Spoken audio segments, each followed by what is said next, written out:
Bonjour, messieurs, dames. Nous sommes le samedi 9 mars 2019. Avant de commencer ce tutoriel, mettez sur pause. Allez vous faire ou vous préparer un bon café. Ou un bon chocolat chaud. Ou ce que vous voulez.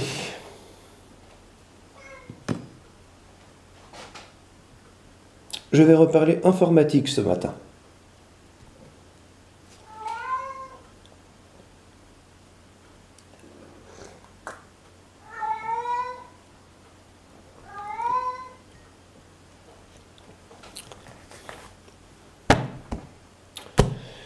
Mon manuel qui condense 3 ans d'informatique, doper et réparer son PC, c'est simple. Alors il est à noter que ce tutoriel est fait à 5 h du matin, normalement l'heure du premier café. Je vais me contenter de lire des extraits pour ne pas spolier le livre. Donc je vais mélanger expérience propre et livre. Alors, on va commencer par les outils indispensables. Les outils courants tels que des tournevis permettent d'effectuer la majorité des mises à niveau et les réparations sur vos ordinateurs. Certaines tâches peuvent toutefois nécessiter l'utilisation d'outils spécifiques, comme des dispositifs de mise à la terre. Ces derniers protègent les composants informatiques de l'électricité statique, susceptibles de les endommager. Pour plus d'informations sur les outils, faites appel à la page 6. Bon. Oui, c'est un manuel américain. Enfin, américano-canadien. Outils indispensables. Là, je ne vais pas vous le lire. Vous le lirez vous-même si vous achetez ce manuel un jour. Il y a le tournevis plat, le tournevis Phillips, c'est le tournevis cruciforme, et le tournevis Torx. Pardon. Lui, c'est pour les vis spécifiques que vous pouvez rencontrer sur vos boîtiers. Bien.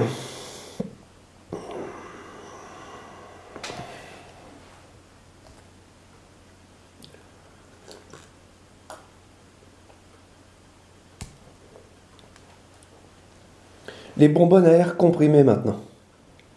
Vous pouvez employer une bombe d'air comprimé pour retirer les poussières et saletés infiltrées à l'intérieur de votre boîtier d'ordinateur. Cela permettra de mieux voir les composants et faciliter ainsi leur manipulation. J'y ajouterai. Vous avez deux types... Non. En réalité, il y a 3 types de bombes.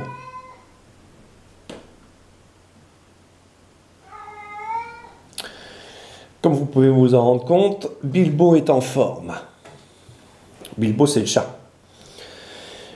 Le premier type de bombe fonctionne à l'alcool isopaénique. Il est fait pour nettoyer vos claviers d'ordinateur, vos écrans et autres. Le deuxième type de bombe est sans alcool isopaénique et sans alcool du tout. Il est fait pour nettoyer l'intérieur d'un ordinateur.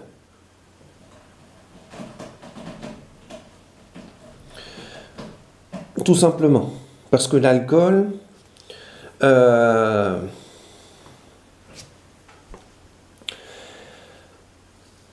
cuit les vernis, désisole les composants et abîme l'or et les matériaux, comme les résines, présents dans la machine. Des internautes m'en ont voulu parce que j'ai été dire ça sur Internet. Mais en général, ce sont des mécanos ratés qui... cela ramène sans connaître et sans savoir. Je ne suis pas mécanicien. Je ne donne pas de cours de mécanique sur Internet. Par contre, je suis poseur et monteur en informatique. Bon. Reprenons. La troisième type de bombe, c'est une bombe spécifique pour atelier, donc j'en parlerai pas au sein de ce tutoriel. Elle vaut une fortune.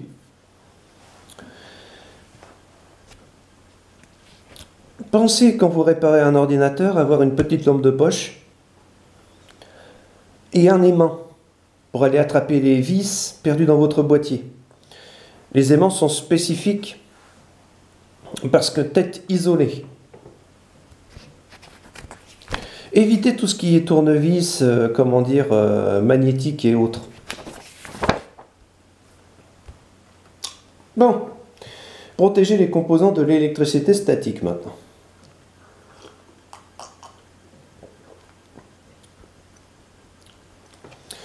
Pourquoi faut-il prendre garde à l'électricité statique lors de la mise à niveau ou de la réparation d'un ordinateur? Qui est intéressant. L'électricité statique risque d'endommager des composants de l'ordinateur, notamment ceux qui possèdent des circuits complexes comme une carte mère ou un processeur. Lorsque vous mettez un PC à niveau ou que vous le réparez, vous devez donc prendre des précautions afin de protéger les composants. J'ai rien inventé, c'est dans les manuels. Alors, comment définir ça avec vous?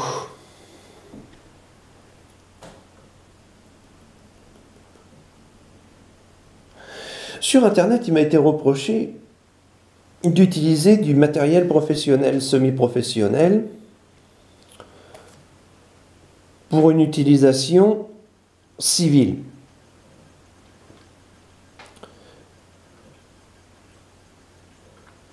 Mais en même temps, non. Je suis vraiment désolé d'avoir été professionnel jusqu'au bout des ongles. Alors, l'électricité statique. Votre corps génère de l'électricité statique, bien que vous ne la voyez pas forcément. Et que vous n'êtes pas forcément en mesure de la détecter. Elle est toujours présente en touchant simplement un composant de l'ordinateur. Vous risquez de lui transmettre une partie de cette électricité. On qualifie ce transfert d'électricité statique d'un objet à un autre, décharge électrostatique. ESD, électrostatique, discharge. Il est important que vous sachiez qu'avant d'opérer sur un ordinateur, vous devez le mettre à la terre. La mise à la terre. Lors d'une intervention à l'intérieur de l'ordinateur, il est recommandé de ne toucher la machine que si cette dernière et vous êtes reliés à la terre. Alors pour vous mettre à la terre, on utilise un fil de terre. Il est conseillé de toujours relier une partie métallique du boîtier de l'ordinateur à un fil de terre. Une fois le boîtier de la machine mis à la terre, vous pouvez toucher une partie métallique afin de vous mettre vous-même à la terre. En clair, il ne suffit pas de toucher un bâti de porte, il ne suffit pas de toucher le bâti d'un ordinateur, il ne suffit pas de toucher ce stylo pour se prétendre être relié à la Terre. C'est beaucoup plus compliqué que ça. Des internautes m'en ont voulu. À cause de ce que j'ai dit. Mais ce sont des amateurs, pas des professionnels. Mettez votre matériel en danger si vous le désirez, mais ne mettez pas en danger le matériel des autres au sein de vos tutoriels. Voilà le message de Bob Morris. Et ça, ils ne l'ont pas encaissé. Mais ils ne l'ont pas encaissé du tout. Alors, le bracelet antistatique. En portant un bracelet antistatique au poignet, vous évitez le transfert éventuel de l'électricité statique de votre corps vers les composants de l'ordinateur. C'est le b.a.-ba en matière de protection ESD. Le tapis de mise à la terre. Vous pouvez utiliser un tapis de mise à la terre pour protéger les composants de l'électricité statique. Il est possible de placer un tel tapis à côté de l'ordinateur et d'y déposer ensuite chacun des composants.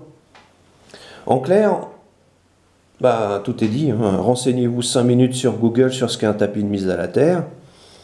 Et ensuite, nous parlerons. Mais pas avant. Le sac antistatique. Ah, le sac antistatique.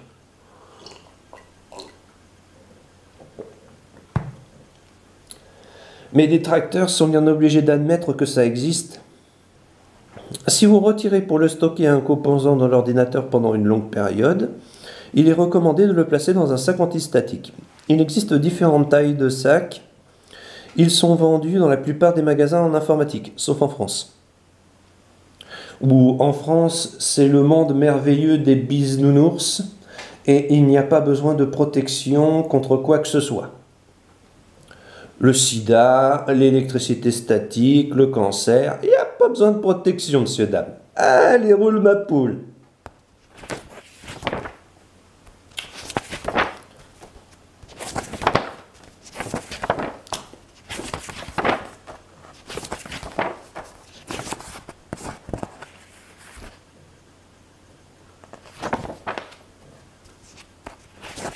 Ah oui, si vous voulez un conseil, essayez de travailler proprement. Quand vous finissez une tâche, rangez votre surface de travail.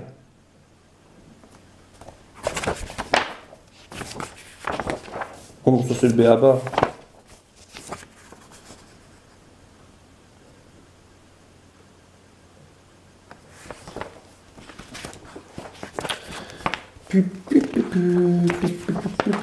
Qu'est-ce que j'en ai foutu?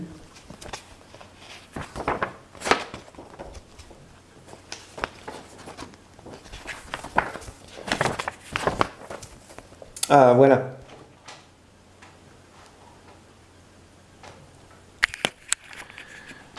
Si vous tenez une barre mémoire comme ça, sans être relié à la Terre, vous risquez de griller les composants qui la composent.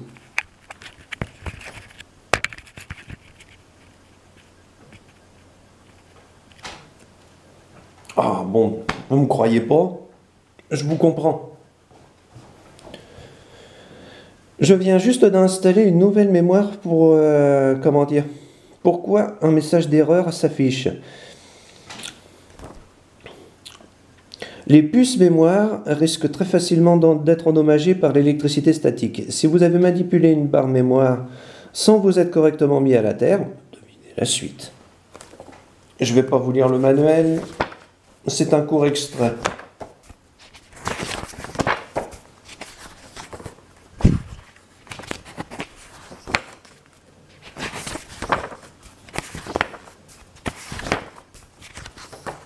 On va arrêter là. Ce manuel est très complet, même s'il est assez ancien. Produit nettoyant pour contact. Pinceau.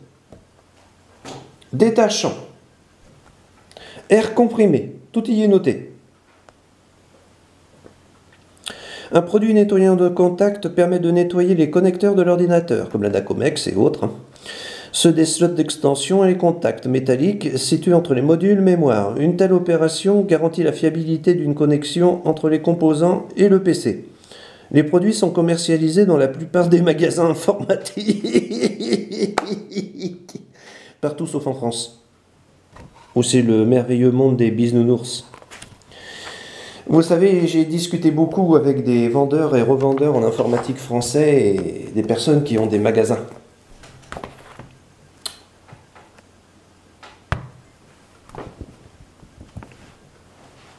C'est une catastrophe. 70% d'entre eux connaissent les dangers liés à l'électricité statique, mais n'utilisent pas le matériel ou mis à leur disposition par l'entreprise ou acheté par leurs soins. Pourquoi? Parce que ça les fait chier. J'en ignore la cause, mais ça ressemble à ça.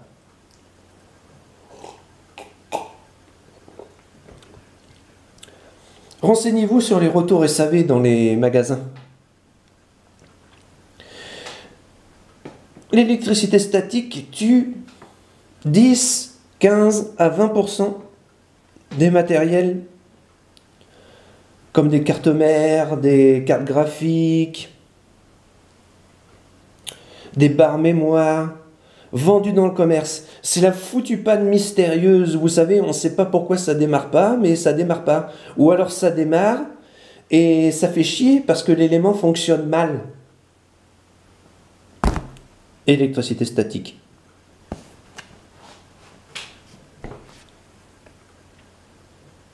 Soyez intelligents, messieurs, dames. Enfilez le bracelet antistatique. N'augmentez pas l'obsolescence programmée de votre matériel.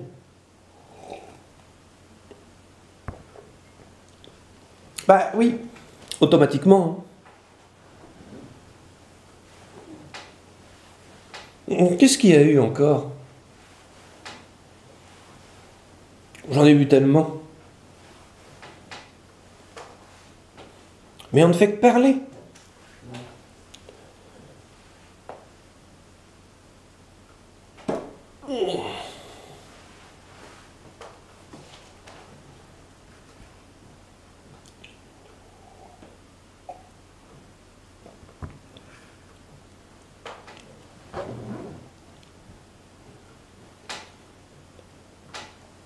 On ne fait que parler. Vous savez, je suis facile à critiquer. J'écris très mal. Comment dire? J'ai un mal de chien à écrire.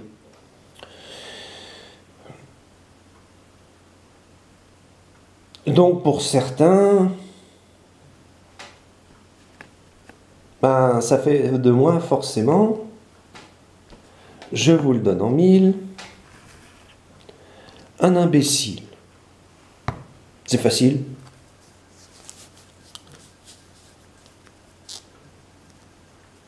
Eh bien, que ces personnes se servent un peu de leur tête et de Google.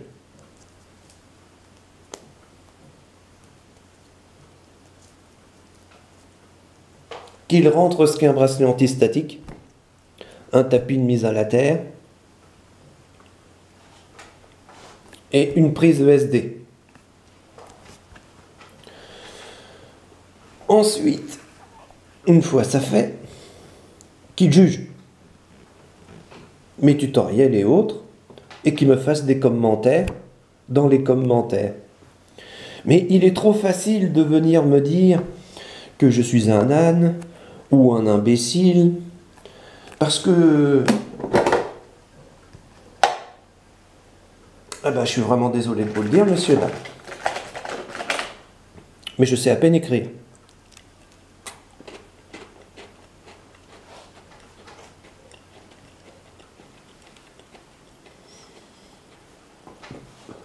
Pardon.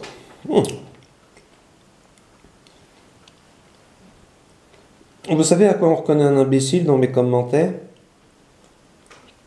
C'est celui qui vous écrit « Va apprendre à écrire français ». Ah, lui, il est con.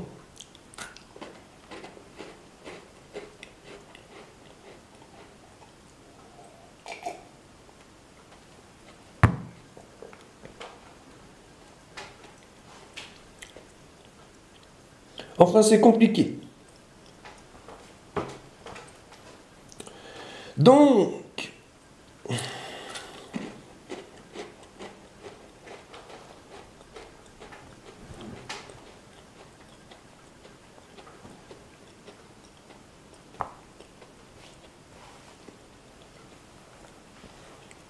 en cette belle journée du samedi 9 mars 2019,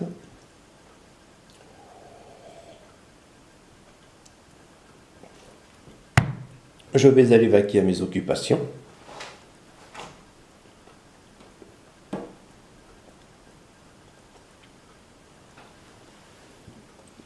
Oui, si vous voulez, je suis un peu occupé en ce moment parce que j'ai tous mes courriers à faire. Alors, je vends beaucoup en ce moment. Et là, j'ai une lettre qui part en Amérique. Assez intéressant.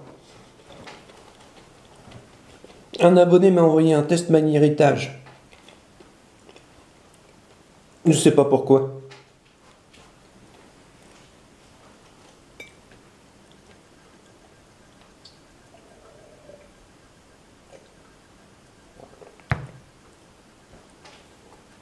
C'est plutôt intéressant. Alors du coup, j'en ferai part dans le futur dans mes tutoriels.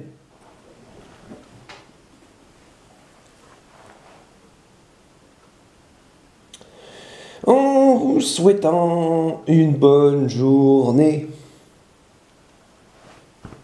Au revoir, messieurs, dames. Et surtout, n'oubliez pas, méfiez-vous toujours des contrefaçons. Même si on peut dire que c'est comme ça que la Chine s'est réindustrialisée, peut-être. Et peut-être, je mets des guillemets. Au revoir.